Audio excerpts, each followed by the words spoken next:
อีหยังคาบดังบ่โอ้ยประหลาดซูมบนพี่น้องเบิ่งว่าทางพุ่นทางไกลโอ้ปาดอิหยังนะปาดปรากฏนี่พี่น้องเดี๋ยวเล็กสิยามไปปั่นเบิ่งเลยพี่น้องนะโอ้โห นี่จอดนี่ก็ได้ มองเจ็ดปรากฏมองเจ็ดพี่น้องเอามือสอนนี่อีกโอ้ยสอนนี่สองครับปาดตัวพุ่นโตซ้ำแขนเลยเดี๋ยวไปปั่นพี่น้องมันเบิ่งอยู่เด้อสามสี่ครับขาดซะเนาะเอาไปครับโอ้ยกูนายคนเห็ดเล่นเด้ป่าม่วงก็ม่วงบ่ได้ดีปานใดเด้อนี่โซ่พี่น้องคนหลายไปซ้ำโอ้ยกูยอมเลย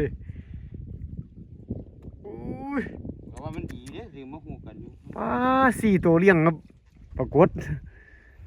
ขาดไปหนึ่งซ้ำเอาปล่อยเพิ่นไปแพร่พันธุ์น้ำมันละ ปลามองห้าดิ ผุดซอสน้ำผุดซอสน้ำผุดก็ผุดเฮงจังก็ผุดน้ำผุด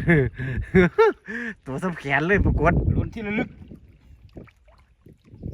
โอ้คนคุมประหลาดขนาดเนาะ มันเป็นธรรม เดี๋ยวก็ไปถึงปาดประหลาดตัวนั้นไหมโอ้เมื่อกี้นี่ปล่อยไปปิงอิ่มเลย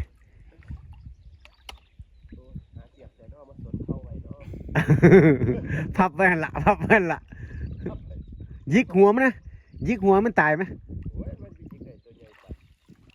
มันสิปืดบ่ มัน